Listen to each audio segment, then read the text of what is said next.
عزیز طلبہ و طالبات، پریت کے گیت کی وضاحت اور تشریح اور اس کے خلاصے کو میں پیش کرنے جا رہا ہوں۔ بغور سنیے، سمجھیے۔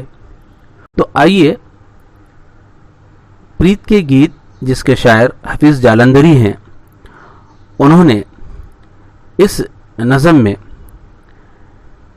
کن باتوں کو پیش کرنے کی کوشش کی۔ دراصل مختصراً خلاصہ اس کا یہ ہے کہ اس پریت کے گیت میں ہمیں اتحاد کا پیغام ملتا ہے۔ شاعر نے اس نظم میں محبت کی عظمت، بڑائی اور محبت کی اہمیت کو بیان کیا ہے۔ شاعر کہتا ہے کہ اے انسان، انسان جو لفظ ہے وہ انس سے بنا ہے، اور انس کے معنی محبت، الفت، مانوس ہونا، اس سے ملتے ہیں۔ تو شاعر یہاں یہ کہتا ہے کہ اے انسان، تو اپنے دل کو محبت کے جذبات سے ہمیشہ معمور کر لے، بھر لے۔ تیرے دل میں ہمیشہ محبت کے ہی جذبات ہونے چاہیے۔ شاعر انسان کو یہاں پر نادان، بھولا بھالا کہہ رہا ہے۔ شاعر اس طرف بھی اشارہ کر رہا ہے کہ انسان محبت کی حقیقت سے ناواقف ہے۔ شاعر کہتا ہے کہ دل گویا ایک مقدس جگہ ہے، اور محبت دل کی عبادت ہے۔ اس سے انسان کو ایسی روشنی میسر آتی ہے جو اس کے گھر یعنی اس کی ذات کو روشن کر دیتی ہے۔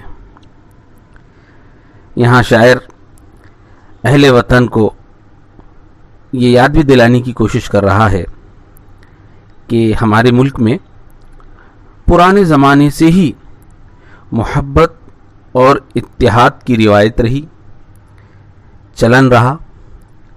محبت کے برعکس نفرت ایک بیماری ہے، اور نفرت کے اندھیرے کو صرف محبت کی روشنی ہی سے دور کیا جا سکتا ہے، جبکہ زندگی کے دکھوں کا علاج محبت کے ذریعے کیا جا سکتا ہے۔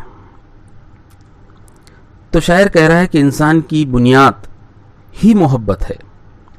انسان محبت کا پیغام پہنچانے والا ہے۔ اگر انسان اپنے طرز محبت کو اپنانے میں ناکام رہا تو وہ سب کچھ کھو دیتا ہے، اور محبت سے انسان سب کو جیت لیتا ہے اور جیت سکتا ہے۔ نفرت سے نفرت بڑھتی رہتی ہے، اور نفرت کا خاتمہ صرف اور صرف محبت ہے۔ جیسے کہ ہم دیکھتے ہیں کہ اندھیروں کو بھگانے کے لیے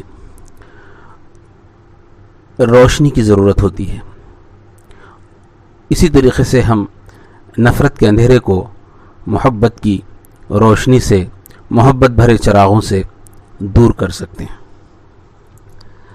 شاعر کہہ رہا ہے کہ محبت ہمارے آباء و اجداد کا طرز حیات رہا۔ طرز حیات یعنی زندگی کو گزارنے کا طریقہ۔ تو شاعر کہہ رہا ہے کہ ہمیں اس طرز حیات کو، ہمارے آباء و اجداد کے اس زندگی کے گزارنے کے اصولوں کو چھوڑنا نہیں چاہیے۔ اس کے لیے اگر جان کی بازی لگانی پڑے تب بھی ہمیں اتحاد و اتفاق کی حفاظت کرنا ہی چاہیے۔ شاعر کو اس بات کا ڈر بھی ہے کہ کہیں لوگ ہمارے درمیان پھوٹ ڈال کر ہمیں محبت کے راستے سے دور نہ کر دیں۔ تو شاعر کہہ رہا ہے کہ دیکھیے، وقت دیکھتے دیکھتے گزر جاتا ہے، اس لیے ہمیں اپنے تعلقات کو مضبوط کرنا ہوں گے، اور اتحاد سے لوگوں کے ایک دوسرے سے قریب کرنے میں ہمیں قطعی دیر نہیں کرنی چاہیے، اور زندگی نہایت محبت کے ساتھ بسر کرنی چاہیے۔